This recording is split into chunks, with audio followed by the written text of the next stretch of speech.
Hey, loyal Washington Commanders fan. Today, there's a bombshell, and if you're like me, a hardcore fan who follows every detail of this intense league called the NFL, stay with me until the end of this video, because today's topic is bound to heat up the debates. Dan Quinn just dropped some truth bombs about one of the most controversial plays in today's NFL, the tush push. Yeah, that strategic shove by the Eagles that everybody's been talking about.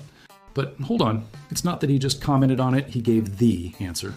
And you know what? Quinn's solution is so on point, this whole debate might be irrelevant in a few months. That's right, so don't go anywhere. I'm going to tell you everything in detail, and at the end, I want to hear what you think as a fan.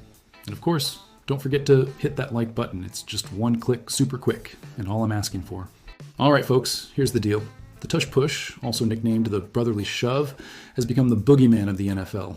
And it's no wonder why. This play is almost unstoppable, with a 92% success rate by the Eagles. If you live and breathe football, you know that's an absurd level of efficiency. It's like every 3rd and 1 or 4th and 1 automatically comes with a first down guaranteed stamp when Philly's got the ball. Sounds unfair, right? Especially for us who love a fair game, played with grit, not with shortcut tactics. And that's the mood in which this controversy has exploded. Should this play be banned? The debate has gained steam and now involves coaches, players, front offices, and even the league's suits. The pressure has gotten so intense that the NFL seriously considered banning the play entirely in their latest meeting. Want to know how big this got? The vote is currently split, 16-16. Half the league wants it gone, and the other half believes it's part of the game. The final decision was postponed to the May meetings, and the main argument against it isn't technical or tactical, it's player safety. Critics say the risk of injury is high. But does it really make sense to worry about safety over a play that gets used less than twice a game? And then, here comes Dan Quinn, bringing all his experience and football IQ to the table, addressing the issue in a way only he can. During an interview at the NFL spring meetings, Quinn hit us with the real talk. Instead of whining or asking the league to ban it, he's focusing on how to stop the tush push the right way on the field. I'd rather spend time thinking of ways to neutralize it, he said. Man, when I heard that, I got chills. That's the kind of mindset we want leading the Commanders. No excuses, just hard work and strategy. That's the attitude this team needs to get back to the top. You know exactly what I mean. But Quinn didn't stop there. He dropped an even bigger truth. Even if he or other coaches went all the way to New York with a petition signed by 1,000 people to ban the tush push, the fate of this play is out of coaches' hands. It's in the hands of franchise owners and league execs. As long as nothing changes, the focus has to be on what we can control, while learning how to deal with it on the field. And let's be real, if anyone has the cool head and the brain to find a way to crack the Eagles' wall, it's Dan Quinn. On the flip side, you've got coaches like Sean McDermott from the Buffalo Bills, who've made it clear they're worried about player safety. He's been voicing these concerns since 2023, saying that even though we haven't seen any major injuries yet, the potential is there. Player safety has to come first, McDermott said recently. But then I stop and think, if we're going to ban everything that might cause injuries, why not cancel sacks or punt returns, or better yet, shut down football and play chess? Then there's Coach Todd Bowles of the Bucs, who has a view that probably reflects what a lot of people in the NFL really think behind closed doors. He believes the tush push is just a smart adaptation of the game, a creative way to use your roster to gain the upper hand. The art of winning in the NFL is finding ways to gain an edge, and it's up to defensive coaches to fight back, Bowles said. And on that one, man, I couldn't agree more. In every sense, from grammar to playbook. That's what makes this league so fascinating, the mental chess match behind every play. And let's be honest, if the play were really as dangerous as they say, wouldn't we be seeing more serious injuries from it? But when you look at the numbers, it becomes clear Eagles and Bills alone ran this play 163 times over 3 years. That's more than the rest of the other 30 teams combined, which translates to an average of less than 3% of offensive snaps per game. So does that really justify a ban? Or is this just another case of, I don't like it because I can't stop it? And that's exactly why I was thrilled to see our coach's reaction.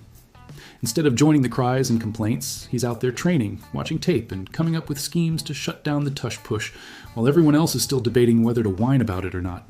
And that, folks, says everything about the new spirit of this team, fighting with guts, grinding it out on the field like the old days. My heart's already racing just thinking about the next matchups against the Eagles. I got a feeling we're going to give them a lot more trouble this time. Subscribe to the channel now, activate the bell, and leave your like, because now you will look at the 2025 NFL Draft with different eyes if you root for the Commanders. And look, if you think Adam Peters is going into this draft with just desire and hope, I'm here to show you there's more involved.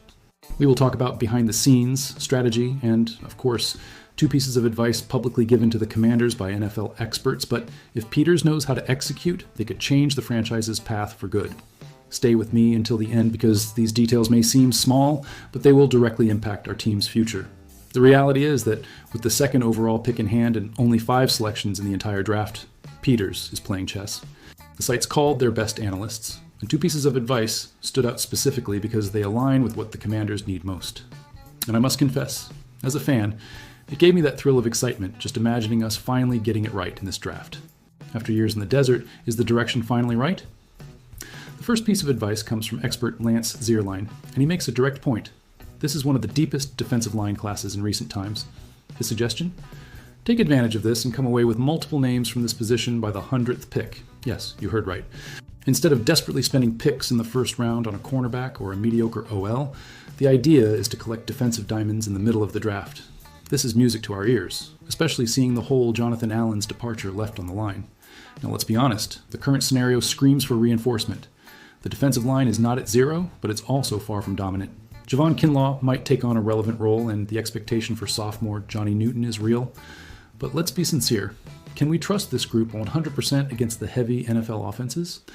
There's still uncertainty about Darren Payne's future, and our edge rushers are more promise than reality. Therefore, reinforcing this sector is not just a good idea, it's necessary.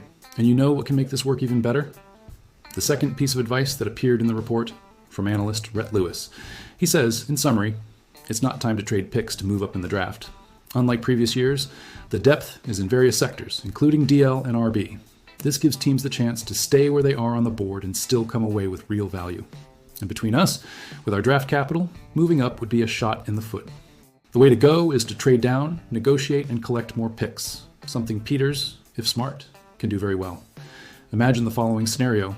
A team down below falls in love with a player available ahead of us. Peters picks up the phone and says, "Want him here and now? Pay with an extra pick and he's yours." The result? We move down a few spots and still get another solid name on the defensive line. 2 reinforcements for the price of 1. And look, if these guys are even minimally productive, it will have been the best draft we've had in the last decade. Douglas Williams and Joe Gibbs would be proud of that, huh? And there's more. The draft is not just about what we do, but also about what other teams let slip by. If Tennessee slips up with the first overall pick, it could create a domino effect that changes the entire board. Cam Ward, for example, has already been surprisingly considered for the first pick, and this opens up infinite possibilities.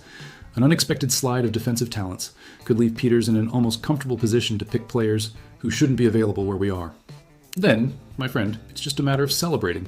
The most amazing thing about all this is thinking that maybe the reconstruction we've been asking for, which seemed distant for years, can finally materialize in 2025. But it all depends on a combination of patience, strategy, and the courage not to fall into the temptation of impulsive decisions in the first round. The draft is cruel to those who act in the heat of the moment, and wonderful to those who play the game with coldness. And as a fan, I hope Peters fits into the second group. Before I finish, let me make a request as a passionate fan. If you enjoyed this analysis, and I know you'll want to follow every step until the draft, so subscribe to the channel now, activate notifications, and comment below what your strategy would be if you were the GM of our Washington Commanders. And now tell me, fan, what would you do if Cam Ward were available at the second overall pick? Would you bet on him or trade this pick for multiple assets thinking about the team as a whole?